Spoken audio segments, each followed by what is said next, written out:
And there we are. Get all the mics on, get the music down, get the show started. And I think we're good to go. All right. Welcome to the Southern Fried Sports Show. I'm Dave in the AM. This is James, who has the right outfit on tonight. He actually has it. I've got the dog hat. He's got the dog hat. And I started to have my Falcons jersey on, maybe next show. But definitely you get extra points for coming into the show with the right attire on. So we appreciate that. That's right. Folks, we've done sports shows before. It's been a little bit. We've been very busy and trying to find the right slots, but I think we finally got it. And now I've got somebody to work with. So I like that too, who's knowledgeable and likes sports, and that's all cool. So we'll get it on a regular rotation and send in you'll get the chat. We'll try to pay attention to that as much as we can. And we're going to go through some dog stuff, Falcons, talk about the Braves a little bit, and some other things. How you doing tonight, James? How's it going? I know it's raining, man. I mean, it's coming down. Yeah. We need the rain, but you don't want to drive in it or hear about an accident or anything like that. But we need the rain. Have you ever, just to kick off here, this is not planned, but have you ever been to a sporting event where it poured down rain? Oh, yes, absolutely. What's one that stands out? Well, Mark Rick's last year, they played Alabama. And Georgia and Alabama were the two of the top teams that year. It was early in the year, like October. And everything went wrong for Georgia that day, including a torrential downpour. Yeah. And I mean, it was bad from the word go. I mean, Nick Chubb had an 85-yard run. I remember that. But that was the only highlight of the game if you're a Georgia fan. There was no other highlights. I know. When I was a kid, my dad took me to see the Braves, and I think they were playing the Houston Astros. And we saw this huge – I mean, this is Fulton County. We're not talking about Turner Field or anything else, or the new stadium. This goes way back. So, big cloud coming over the top of that bowl, and everybody's looking at it. I'd never been in a stadium before. We're all looking at about the third inning, it let go. And everybody ran for the mezzanines and, wherever they could get to get covered up. And it just kept raining and raining and raining and raining. Finally, my dad's like, man, I don't think they're going to be able to play this game. So he goes and asks somebody that works for the stadium and everything. He said, what do you think is going to happen here? So you think they'll get this game in? The guy said, no way. This game is done. So my dad says, let's, because they said, you said you'll get a rain check for the game. My dad said, let's go on back because it was getting kind of late. And we're about halfway home, and they started the game back up. Wow. My dad was so mad. He was like, man, all that money down the drain. I said, well, we could have stayed. Oh, it was the first time me and my dad ever went to see the Braves together. And it was like, it's a great memory, I'm with my dad, and it didn't happen. But I got to see the action was good up until then, and I got to see a heck of a downpour. I mean, a heck of a downpour. In a rain game like that with the Braves, you might go there at 7 o'clock, 8 o'clock, but you could be there till 2 o'clock in the morning because they'll delay it and delay it and delay it. Then they'll finally decide to play the game early in the morning. So, and a lot of those times, too, they'll have a day game the next day. So those players they'll be on no rest for that next game. Yeah, it's bad if it's a getaway day and they've got to try to power through and do that. Yeah. They've gotten a little bit better about it with just saying we're just going to do a doubleheader down the road and not doing that because after a certain point, you're losing all the fans. And so, and probably the players too, player safety and stuff. I think that I know they don't want things going way late into the night. So they're trying to do some things, I mean, it's a lot of fun for a while, especially if you got some crazy guy out there running around acting goofy and stuff and sliding around and fans get behind it. But it's really miserable. The only thing I'll mention is I've been in rain. I've been in very cold. and it was a rainy, cold game against Texas Tech, Georgia at Georgia Stadium, and Georgia finally won the game, but it was a long game, and I was miserable. But you hang in there as a fan. But I was so glad we finally won. Yeah. And I was so glad to leave. I mean, it was just a game where I was miserable. Yeah. The seats were ice cold. Oh yeah. It's raining. We were shivering, you know. Yeah. And it's a good game if you like running, but it's not fast paced. It's 2 yards, 3 yards, 4 yards. And it took forever for that game. I think that's the game that I don't remember if it was our running back or Texas Tech had over 200 yards rushing. So it was, anyway. As we sit in the rain, we can hear it on the roof of the studio here, Studio A, as we sit beside the banks of the Southern Fried River. It takes me back in time. Well, let's go. We got a few notes that James brought. We're going to mix these in and out. We're going to talk about the NFL draft a little bit in relation to the Falcons and the dog players a little bit. But let's start off with you have a note here, the Onion, Sanders family. The Onion, well. Deion Sanders, if you remember Deion's playing days, he was a two-sport player. And nowadays you don't really see that anymore. I guess the teams decided, well, we're not, we want you for the whole season. We don't want you to do a half and half. So you don't really see that anymore. But Travis Hunter is going to try to play both sides, which will be unheard of in this day and time as well. But he did it in college. But with Deion Sanders, you may not have been a fan, but he was a flashy player. I loved his talent. I did. But he played for the Falcons. And my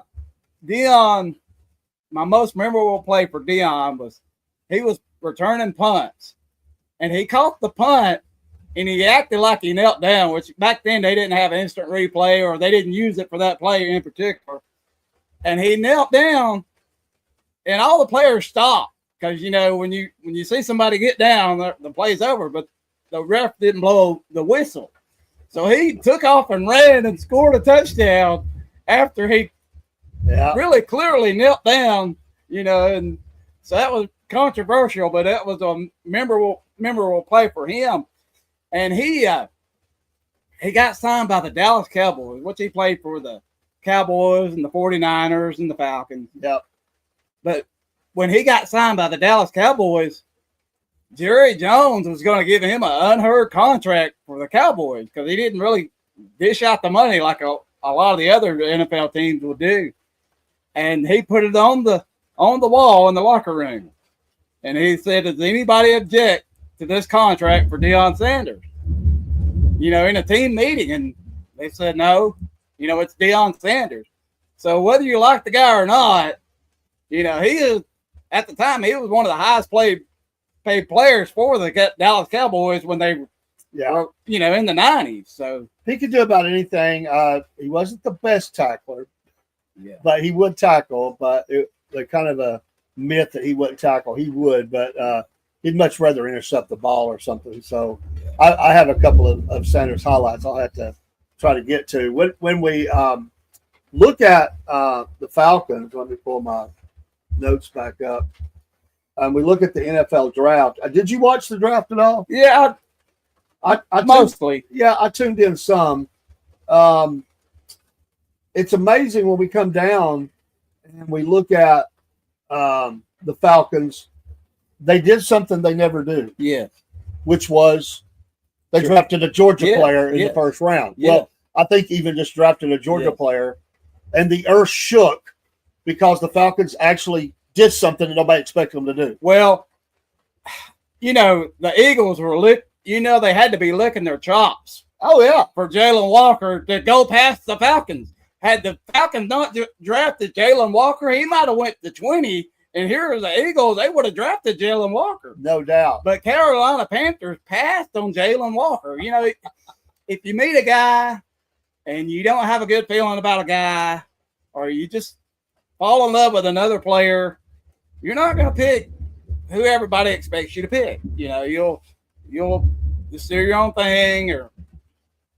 So it was just there for the Atlanta Falcons, and they get to see the Georgia players all the time because they play in Mercedes-Benz Stadium all the time where the Falcons play.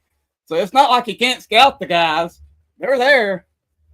And, Arthur Blank talked to him and he said, you're a great leader. You're this, you're that.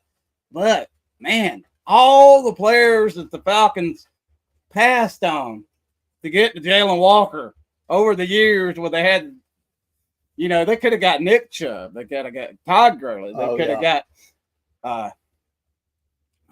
several good players. And they passed them. Carter. It went to the Yes. There were all those players. Yes. So not only did they get a Georgia player, a highly ranked and very good Georgia player, yes, in the first round, it's also a position of need for them. He is listed as linebacker. Let's face it, he's going to be there. Yeah. He'll have the speed to run down linebackers or running backs, but he's also going to be there to put the pressure on the quarterback. And along that note, and they took a lot of heat for this, and I know you're aware of it. Yes. But the trade. And they did give up a first-round draft pick, but they went back and got the Tennessee defensive lineman, which I think it was a great move. If you believe what you hear, and they were saying, well, the Tennessee guy, James Pierce, which when he played Georgia, he was not really making that many plays, but he played well against other teams in the SEC. And they were going to draft James Pierce to begin with at 15. They were like, well, Jalen Walker won't be there, and it's a position of need. So, but Jalen Walker was there for the taking, and they actually took him. So they're like, how can we get back in the first round and get the guy that we actually wanted?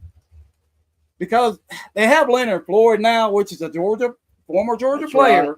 He's a vet. And they want somebody to kind of take over for Leonard Floyd after he kind of falls off, which he still, has averages 8 sacks a year. So that could be solid. Okay. He's steady.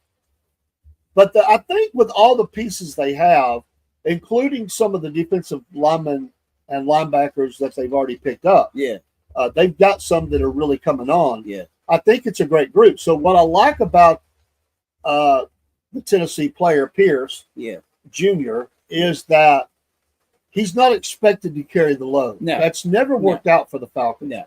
And what I think because he has a great first step. Yeah. And I think if they could move him around, and I think that could cause some havoc. Yeah. They just never have had the pieces to be able to do that. I think they will now. It'll take a little while to develop out. And I'm usually not, hey, Dean, thanks. He said, have a good show. We appreciate you, buddy. Dean, the co-host of the Southern Fried Racing Hour, and sometimes James is with us too. But I think that this young defense, and they picked up some other pieces as well. We might get to that. And like I was fixing to say, I'm not usually a fan of giving away a first-round draft pick, but these drafts right now have been so deep. It's not a killer not to have. You can get by if you don't have that. And who's to say that they don't pick this back up? I kind of think they're going to. Yeah, it's a position of need until you no longer need it. So I think they'll try to do it again next year. They're going to, see what they have with these two guys. And, they'll kind of build on their success of this draft. Yes. Folks, a disclaimer. We're in a monsoon right now with a lot of lightning. Our signal is still good, although it has been dancing just a little bit. And that was just the thunder roll. You heard it. We felt it. If we go off, we'll try to reset. Hopefully we'll be okay. Just know that it is a downpour right now. And lightning and thunder. And so hopefully the internet will hold. So just a disclaimer. But I think they've got enough talent.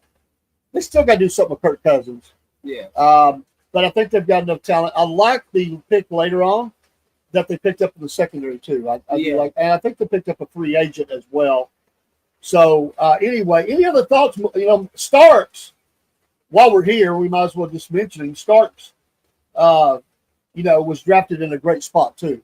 Yeah. I like that pick for Malika Starks. Yeah. It's something that that the Falcons could have used, absolutely. Yeah. And he went the very next pick to Baltimore, but I do like that pick. Yeah. And so the Falcons didn't have a lot of players in this draft. They didn't have a lot of picks to begin with. No. They gave up the first round for sure. Yeah, for next year. But they did get some players, and we'll try to flip over and just run through those really quick. And you got the thing about giving up a first round pick. It's like when they got Julio. He was obviously worth 1 or 2 future first round picks.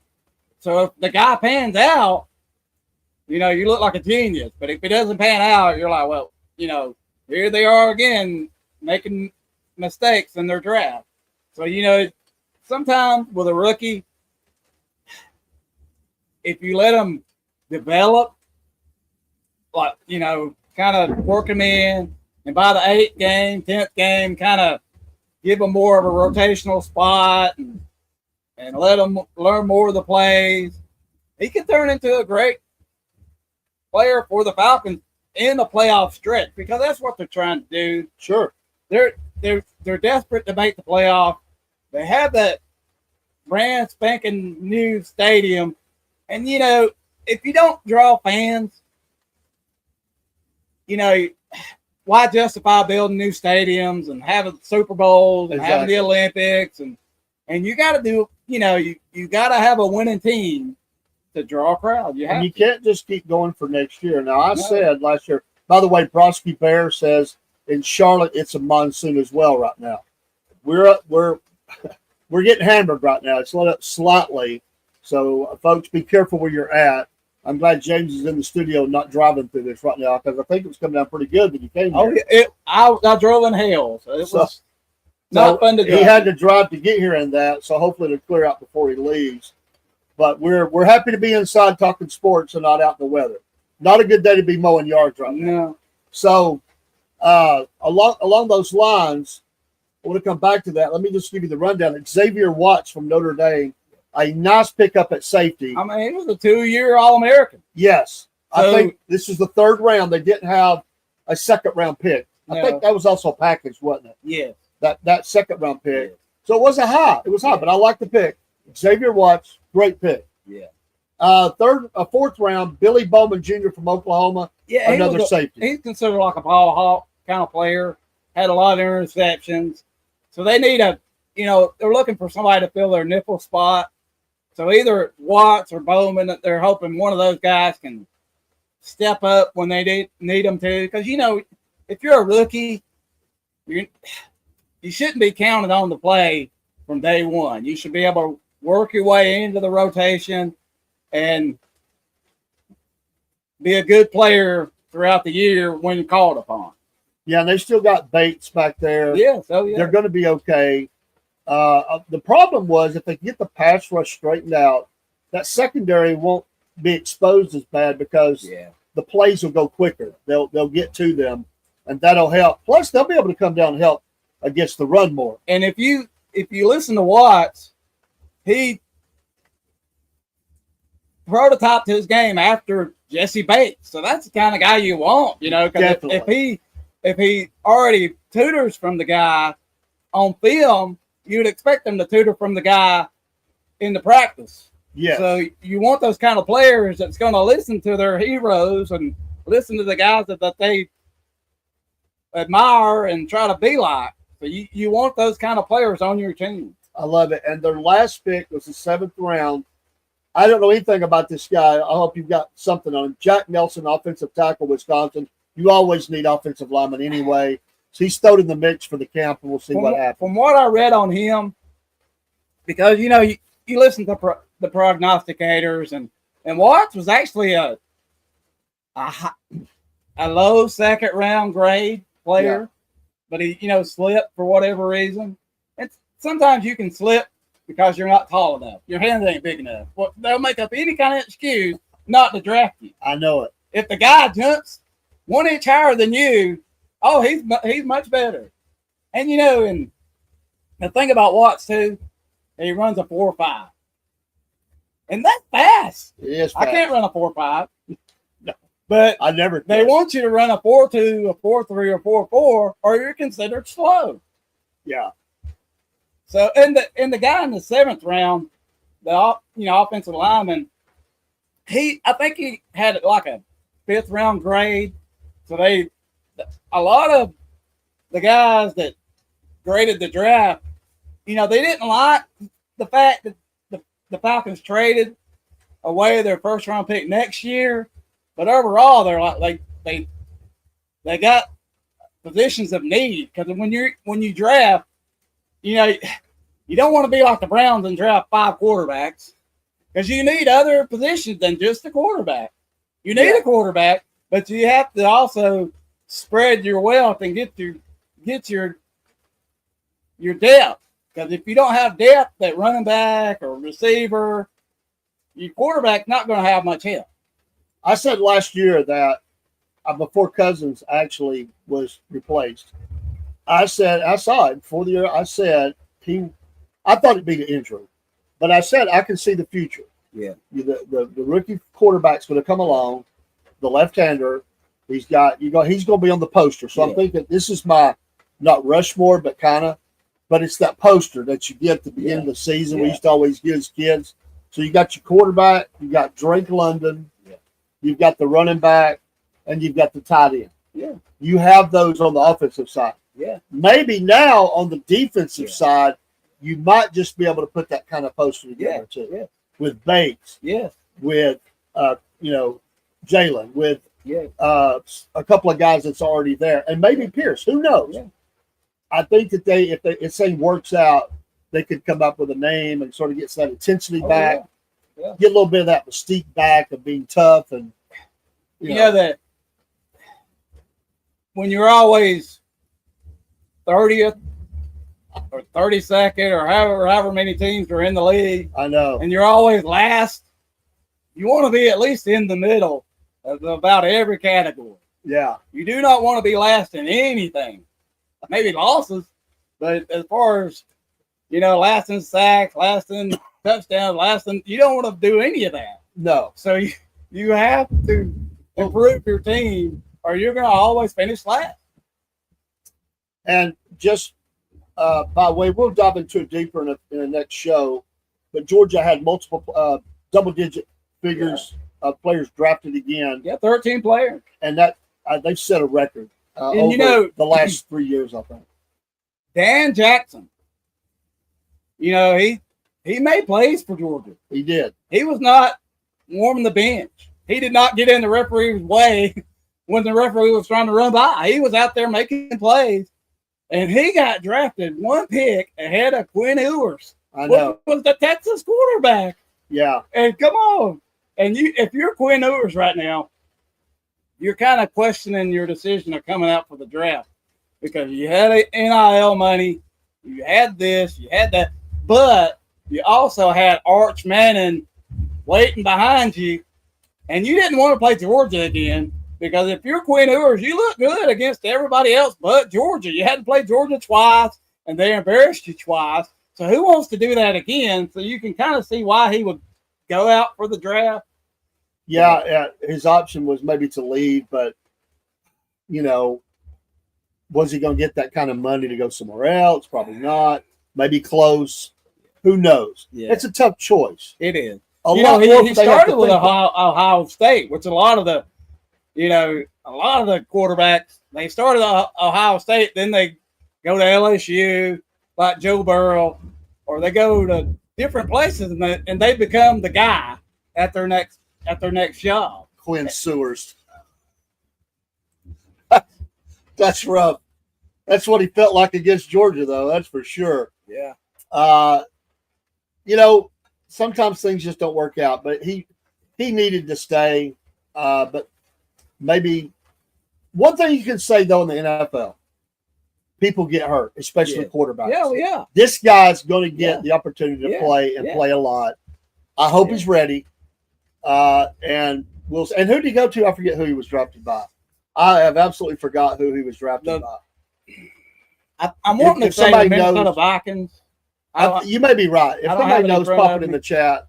I don't remember that one, and we're going to do a little deeper dive into the draft next time. But I will give What do you give the Falcons a grade for overall? I would give them. I mean, if you're a Georgia fan, you got to give them an A for at least drafting a Georgia player in the first round, which they've drafted DJ Shockley in the past and other guys late in the later rounds. Yeah. But they always passed on what a Georgia fan could see as a good player. And, you know, they always have positions of need. If you're, you know, if you follow the Atlanta Falcons, they've never won a Super Bowl. So they always need everybody, every position. So you can kind of understand why they would pass a Georgia player. But then again, it's right in your own backyard. They're winning championships. And it sells tickets. You got to bring that championship mentality to your team. Because if you listen to Jalen Hurts, he raves about Jalen Carter. He raves about Nolan Smith because he's like, look, before they got here, our defense was okay, but they brought that championship mentality to our defense. And you could tell by the Kansas City Chiefs game, man, they were just dominating the Kansas City Chiefs.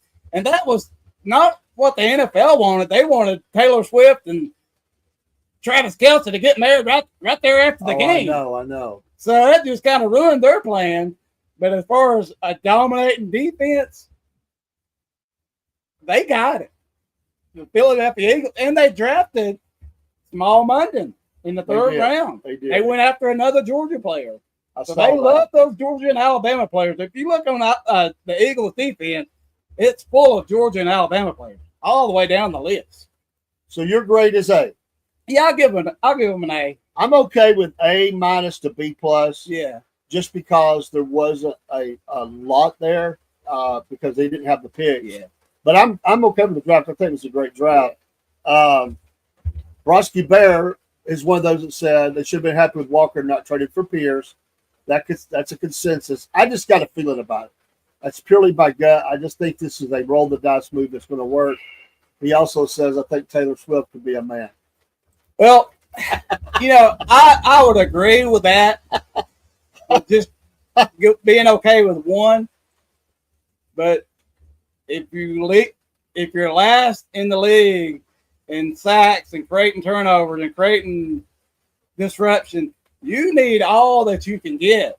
So at least they had a plan this year to, man, let's focus on that defense and not go after a tight end or a kicker or somebody like that. Punter, you know. Yeah. Hello, Barry. How you doing? This punter is great, but come on now. You got to improve that defense. Remember, our show is brought to you by Patriot Mobile. Use that promo code Cornbread. We have finally got our business phone set up with Patriot Mobile. I've been going through all that stuff with them, and it looks great. Love working with them. Make the switch today. Support an America values company, and at the same time, you will help. As long as you're with Patriot, you'll help the Southern Fried Podcast. We appreciate that. We also are in the Rumble Creator Program, and we love the protection that Rumble offers. We appreciate you wherever you're coming in from, and we have all those streams up. But we would say as a backup, get you a Rumble channel and hang on, as we do some Rumble-only broadcasts, and we would like for you to be there. A lot of our listeners have done that. So if you don't already have a Rumble channel, go get one. It's not going to cost you anything to get that, and we would love for you to be that, because we do some Rumble only. All right, James. I almost called you Dean. I'm so used to saying Dean. He's a legend. I mean, you know. Yeah. But you are too. Dean, you know. Dean, I don't have Deaners like Dean has Deaners, okay? I was going to get you to tell us about your field trip to Rome. Well, you know. Not Italy, though. No, I didn't go to Rome, Italy. But we went to the Rome Emperors. And you might say, who are the Rome Emperors? But they used to be the Rome Braves. When they first built the stadium, the Braves were looking for a cluster affiliate in a low class. So Rome was like, okay, we'll do it. And, man, they'd always draw a crowd. And sometimes they would have Chipper, you know, there for like a rehab assignment. Sure. Or whoever needed a rehab. And it was always a packed crowd because people wanted to be associated with the Braves closer than going to Atlanta and fighting the traffic. So if you had that A on your, on your uniform, that was an attraction. So, I don't know if it was political or cost saving, but the city of Rome decided, well, let's change their name. And now they're the Emperors, which they still have the A logo. But to me, why? I mean, you don't want to get caught up in the controversy of 2025, which is going to happen by someone, one fan, most of the time will complain about the chop or whatever. Oh, yeah. But why change what's working? Because if you don't draw a crowd, you'll eventually move from Rome. And it didn't make any sense. But we got to watch the game with my daughter, me and my wife, and she enjoyed it because, they do a fan interaction. They show you on their cameras, and you get to stand up and dance. If you've ever been to a sporting event like that, when the game's not going on, they try to involve the crowd, So it was fun for her, and she enjoyed it. And I was trying to explain the game to her as it was going on. She's 7 years old, so she knows nothing about baseball or football, wrestling, or anything like NASCAR. She don't even know they turn left on NASCAR. If she will not watch NASCAR with me for nothing. Sorry, Dean. But she enjoyed it. She enjoyed it, and she said, Dad, I want to play baseball. No, the sign-ups have already taken place, but I'm an old-fashioned person, and I always think if it's not broke, don't fix it, leave it alone. So to me, it was a big mistake for them to change their name to the Emperors. So that part I don't like. I'm not a fan of that. But I've never been to a Lookouts game, even though we live here, close to the Lookout. But the Creative Discovery Museum is like right next to the stadium. So we went there with my daughters, and I thought, wow, the Lookout Stadium's right here. I had no idea because I'd never been to a Lookouts game. I'd love to take in a Lookouts game one time, but they're going to move, their stadium too this year or next year, what have you. But it just, I don't know. They still have the fan interaction. And the cool thing about that game is a guy I graduated with, he does the PA. So he called the game. Oh, cool. So I knew him, and he knew me as my wrestling name from high school. Because I would, use my wrestling name that I use in wrestling in high school, and that's what he would always call me. So to have him there announcing the game is just it's awesome. Because when they ended up losing a PA guy from one of their high eight or like Gwinnett or somewhere like that. So, you could audition sure for the spot. And he actually got the fan vote. But he was kind of unheard of, and they weren't just going to give an unheard of guy the top job. So he got to start at the lower level, but he still got one of the jobs. So they just kind of moved everybody up one spot. So, but it's cool to see Larry there and hear Larry. But great for him. Yeah, he's a great guy, and he's, I've known him for I went to 40 see years. The Rome Braves. They hadn't even really finished the stadium. It was still kind of a work in progress. But I got to see Jeff Francoeur hit a home run there. Okay. So he was their big player at that time before he made the jump to the Braves. So and back then they had Freddie Freeman there before he hit it big. They did. They had Jason Hayward. They had all those guys. They went through Rome, because when you get drafted, a lot of people don't know this. You don't go straight to AAA when you get drafted. If you're a first round pick, they try to move you up pretty fast. If if you're a position in need, like a closer or something like that.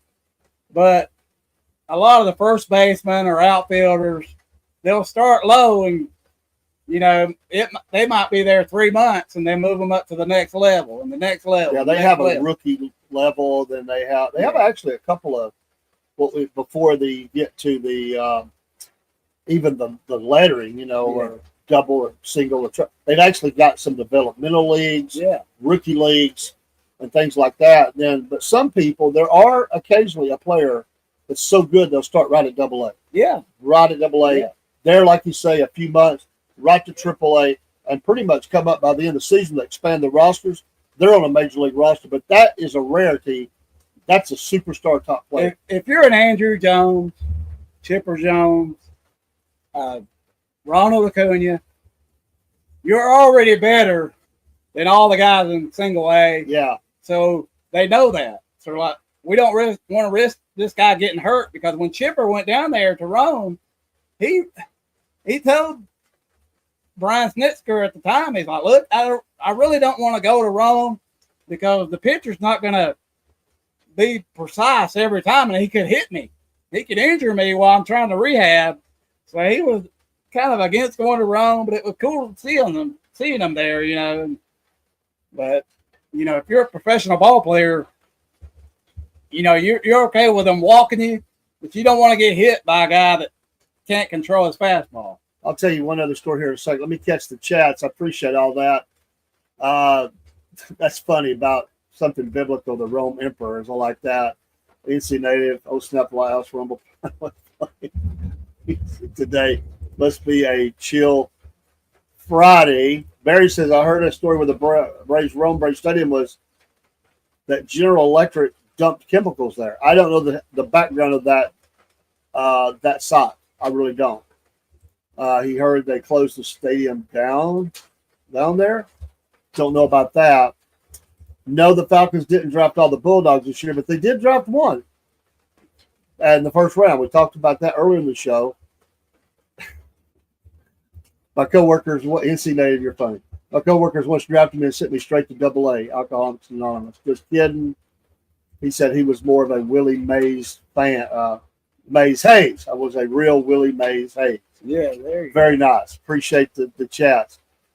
Real quick before we go to the next thing, one of the other players I saw, I did see at the Lookouts, which, by the way, the Lookouts are moving. They'll be in this over by the interstate. They're going to make that stadium look almost like the Baltimore type deal with the railroad tracks and the old buildings and stuff. Yeah. It's a $1 billion investment deal that's going in there. So it's all going to be moving. I've never liked that location for them anyway. And the thing about the Lookouts, they don't stick with one team. They kind of move around the different teams, like the Reds, the Dodgers, the Twins. Yeah, and sometimes that's not their choice. Yeah. The major leagues have made it. They've canceled a lot of teams out. So you have this. It was necessary for the Lookouts to do what they're doing in the stadium or get out of town, because I don't think they would have been able to stay with the affiliate. They tighten up on that sometimes. But I was at the old stadium, and I went one night to watch them just play. I didn't know who was pitching. It was Kerry Wood for the Chicago affiliate that was playing the Lookouts. Let me tell you, you could tell from the sound of the glove of the catcher how good this guy was. He stroked about 20 out that night. Yeah. Nobody could hit him. Yeah. And, of course, he was one of those that went through really fast. It was in the majors. Some said they burned his arm up because they brought him up so quick. They put him out there and pitched him so many innings. But that guy had a live arm like very few have when he was young. Well, I don't remember much of Nolan Ryan. But, man, Nolan Ryan had one of those rubber arms. Yeah. Nolan Ryan could bring it. And you also found out you don't charge the mound on Nolan Ryan. No, if you're Robin Ventura. Because he wore Robin's face out. He's like, come get you some of this. He was a tough guy. I love it. You don't push buttons with some people. If you push a button, you pay for it. I don't know, All right. GOAT ? LeBron. Well, LeBron.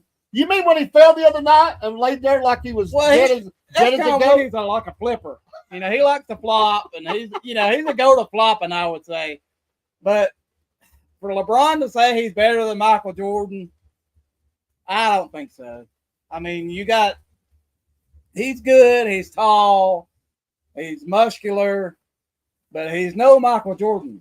He had to get the Heat to win his championships. Then he went back to Cleveland and won championship. But Michael Jordan, man, he could go out there with 105-degree flu and score 50 points. I still say Michael Jordan just because he made everybody around him better. Yeah. Whereas LeBron is always about making himself better, my opinion. Yeah. He's very much into himself. The thing with LeBron, which is every parent's dream, he got to play with his son this year. He did. And his son, he doesn't deserve to play in the NBA, in my opinion. He needs a few years in the G League to kind of polish his skills. But to play with his son, would be any sports player's dream. Like Ken Griffey and Ken Griffey Jr. got to do it. Very few people, like Dale Earnhardt and Dale Earnhardt Jr., if you're still here, Dean. Yeah. To race his son must have been the greatest thrill in Dale Earnhardt's life. Well, the Griffeys. Yeah. Playing with his dad, Ken Griffey Jr. There was a funny story about Griffey that I was reading the other day. They played in the outfield. So, there was a fly ball, and Ken Griffey got in front of his father and caught the ball and took the ball away from him. And he made his father so mad. He's like, son, I can still play. You do not have to take my plays away from me. They're going to bench me because you're out here making my plays. So I just thought that was so funny from a father and son interaction. NC Native, I do remember that when Randy Johnson hit the bird with a pitch. Oh, he was one of my favorite players.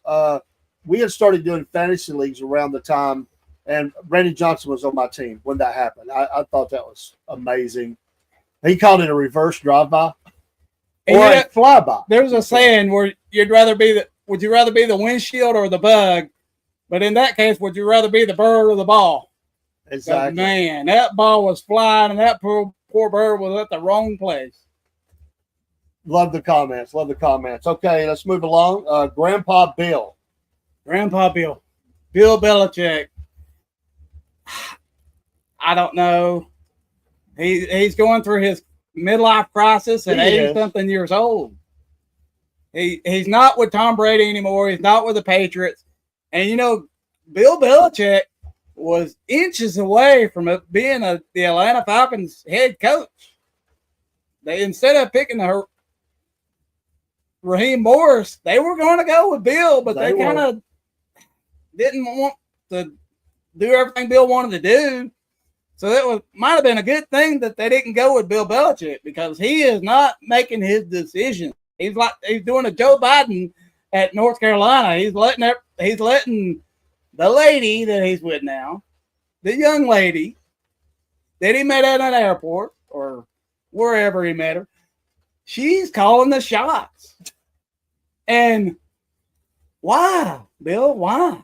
Why would you do that? The eternal question of when you see a guy go off the rails, the way they dress, the way they act, he's got the money. Did you see the interview he did the other day? He had a tattered shirt on. He looked like he hadn't slept in 3 days. Which, I'm not going to comment on that. But, man, come on, Bill. What's going on, buddy? Grandpa stepping out. And, when he was with the Patriots, oh, man, he was such a stuck-in-the-mud guy. He was such a curmudgeon guy. And, he is maybe changing a little bit, trying to feel younger or whatever. If you get to that certain age, I guess you want to feel young again. You want to be, remember your youth. But come on, Bill. It's not worth it, buddy. You're going to lose your job at North Carolina over this. It won't last long, but he's having the time of his life. And, I'm not saying it's right. There's an onion with this story, too. There's an onion with the Deion Sanders story with his kids. But there's also an onion with the lady.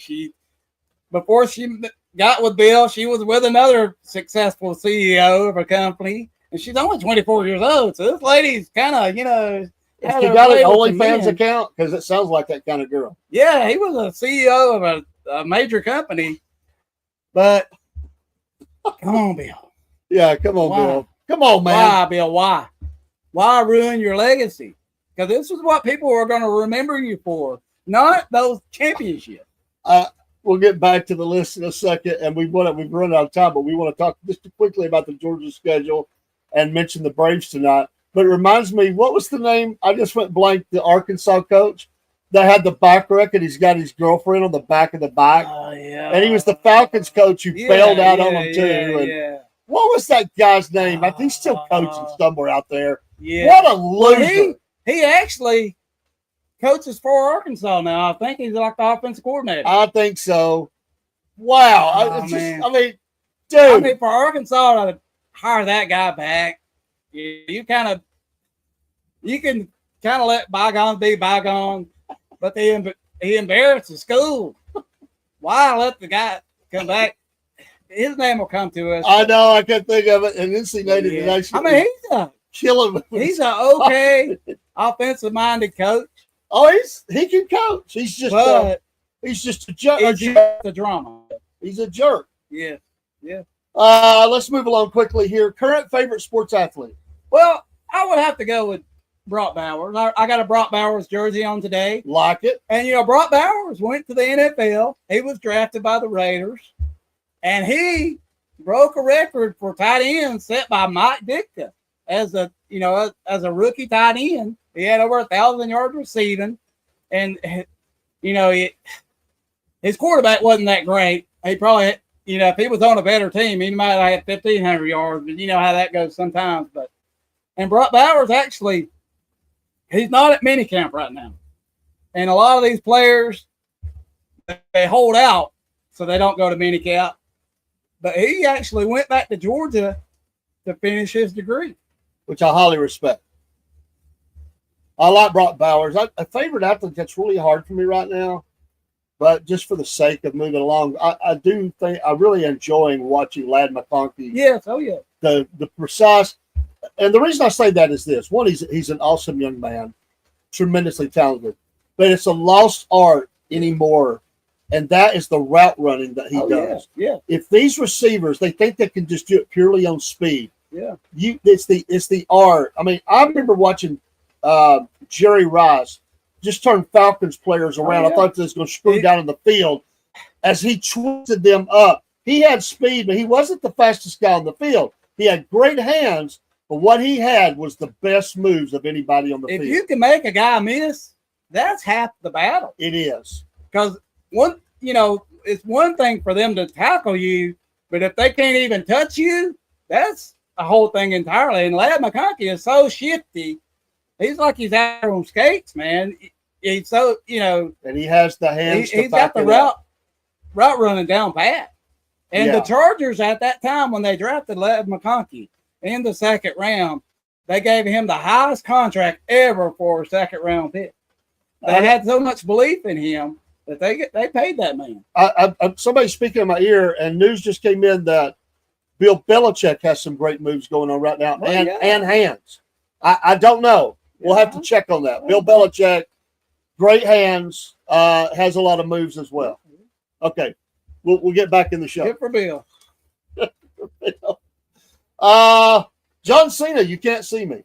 Well, John Cena, this is a wrestling question. Why are wrestling questions on a sports show? I get that. But he won the 17th championship, which that's really a made-up number to begin with, because Ric Flair, he would lose his championships in foreign countries, but they wouldn't count it. So he would gain it right back. And so Ric Flair was like a 30-time champion, but he was counted as a 16-time championship officially. So Cena, he's a part-timer. He's aging, and it was a tough call to put the belt on Cena the way they did with him being a part-timer, because the fans don't like the part-time wrestlers. They want the champions to be there all the time, right? Because they're paying the money to see the champions. They're paying the money to see the stars. Just like when the WWE would come to the Chattanooga UTC Arena you would want to see John Cena. You would want to see Roman Reigns. You would want to see the top stars. And 9 times out of 10, you'd get one of them, but you wouldn't get the part-time guys like Brock Lesnar at a house show. So to put the belt on John Cena was strictly a money-making move. And WWE is all about making money nowadays since they joined the TKO, because the TKO owns UFC and they own the WWE now, which some people know that, some people don't.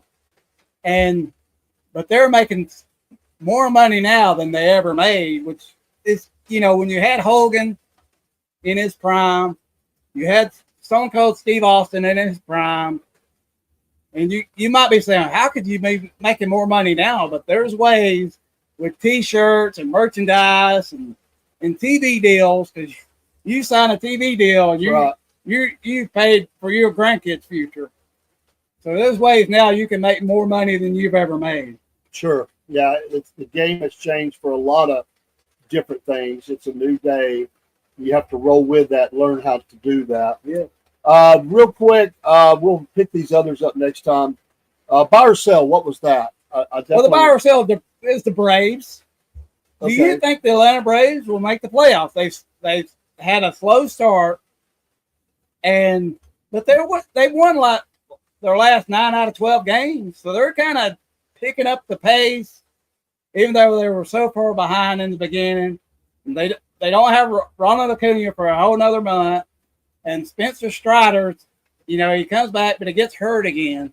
So you need quality pitching and decent hitting to kind of fight back your way up, before you don't stay 500. They are making 14-16. This is a huge series. I would say let's look at this question next week, because if they could do well in the series, it would be a big boost to them. If they get swept, I would say they're not going to the playoffs. No. This is a huge early season series against the Dodgers. Already played them once in LA, now back in Atlanta.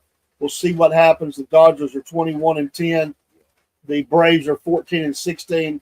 If you can get to 500, you can start feeling good about some stuff. Right now, the answer would be no, but I'm going to say no with a hold pause until the series is over. Let's see what happens. Come on, Braves. Let's see what you got.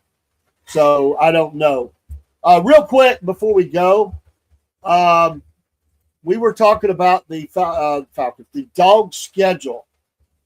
Give me your thoughts again. Just a couple things, and we'll dig into this more later. But what about the dog schedule and looking at it for 2025? Well, you play Ole Miss at home. You play Alabama at home. You play Texas at home. Yeah. You got Tennessee early in Knoxville, but with Tennessee changing quarterbacks, losing their top running back, losing their wide receiver, losing James Pierce, how good will Tennessee be? It's going to be a make or break year for Coach Heupel for Tennessee, because they're expecting Heupel to at least compete for an SEC championship or a national championship. They are. So, if I look at that schedule today, I can see 10 wins for Georgia. The fact that they're playing so many tough opponents at home. I could go with that. It's always, and actually the trip-up game in this might be because it's a rivalry, and they have recruited very well as the Florida Gators. Yeah. Some people I think dog fans are making a mistake by overlooking them. Yeah.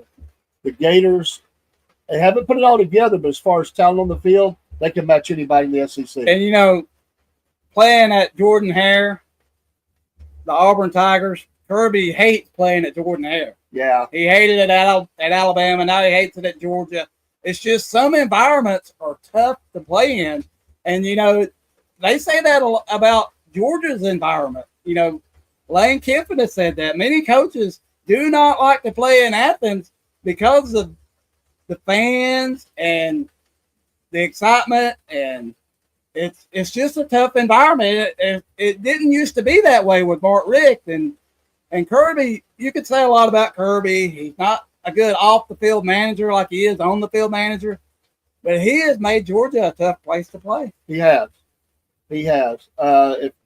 If Georgia, if they can solidify at that quarterback spot, they played pretty well.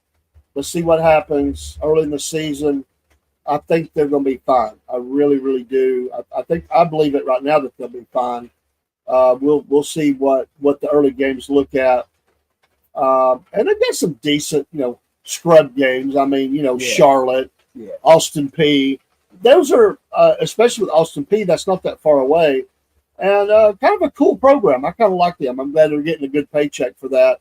But Georgia needs to trounce them, play them. Yeah, it's one of those games where if you leave at halftime, you're not going to miss anything because the second half, your backup should be in the game. Which I like that because I'm a fan. I like to see what some of those guys can do. Yeah. And so I like that. Any closing thoughts, James? Before I enjoyed tonight, and here in the rain, and I didn't enjoy that much, but I enjoyed the show and the interaction and talking about sports. And I know it's not NASCAR, but it's other sports. Some people would say NASCAR is not a real sport, but I don't know if you're still here, Dean. Yeah, don't make Dean mad. Whoa, Dean, cover your ear. But we like a lot of different sports. There's other sports besides NASCAR, and I like to talk about them. So we still will have the racing hour. That's still going, but we got a sports show too. Where we had a sports show, we've just enhanced it, and we're looking forward to upping our game on this. And I like it that we're getting in there right around the time of the draft. We'll be looking at. We'll break down in the future. We're going to break down the Georgia roster. Yeah. The starters. We'll break down the Falcons roster. Yeah. We'll look at the camps around the NFL and stuff. I'm excited to have a. NC is killing me, man. NASCAR isn't a real sport like golfing is. And if they win 10 games, I'll be saying Tennessee is a 10. I see. What was that other one you had? John Cena. Seen her. Of course, I haven't seen her. She does that hand in front of the face thing. Oh, we can talk about the Titans if we have any Titan fans out there. Let's close with that. That was a great pick.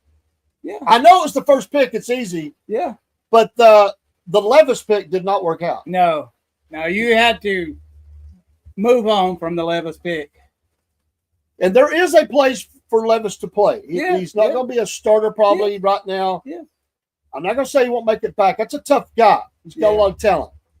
But he will play in the NFL for a good long time. And if you remember with Levis, he was projected to go high in the first round, but he slid so much in that year he got drafted. And that could have hurt his confidence right off the bat. Because if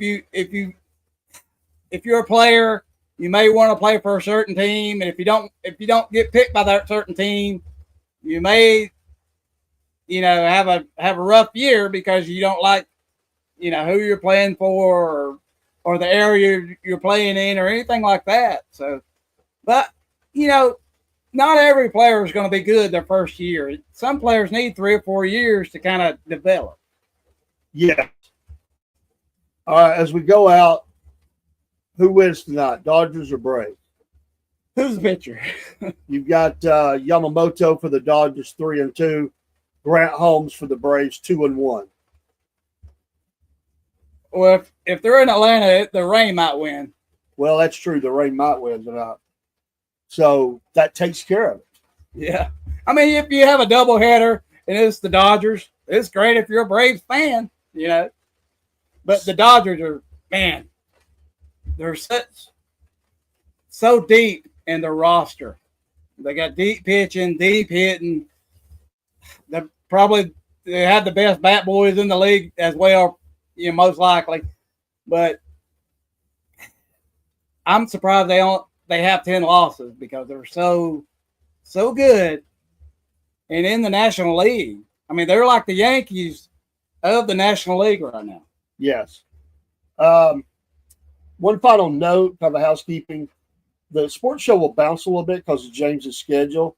So we'll talk about it off air if we can do Thursday, Friday, back and forth, or if it needs to be Tuesday, Thursday, or whatever. We'll figure that out. Yeah. It will bounce. We'll announce that ahead of time. And whatever days it is, just know it'll be one day, 1 week, one day the next week, and we'll get her done. Great for having you here, man. Love Good it. to be Fellow here. dog fan, Falcon fan, just a good guy. Shout out to his family tonight and supporting him while he comes and does podcasting. We appreciate all of our listeners and followers. You are what make this special, and we couldn't say anything but great things about our folks. All right, let's go out with some music. We'll pull us down, and y'all have a great evening. Dean, you keep getting better with that knee, and we'll look to see you soon. Take care. Be careful out there, folks. A lot of bad weather across the South tonight. See you next time. One sec. Dave in the AM. Salute.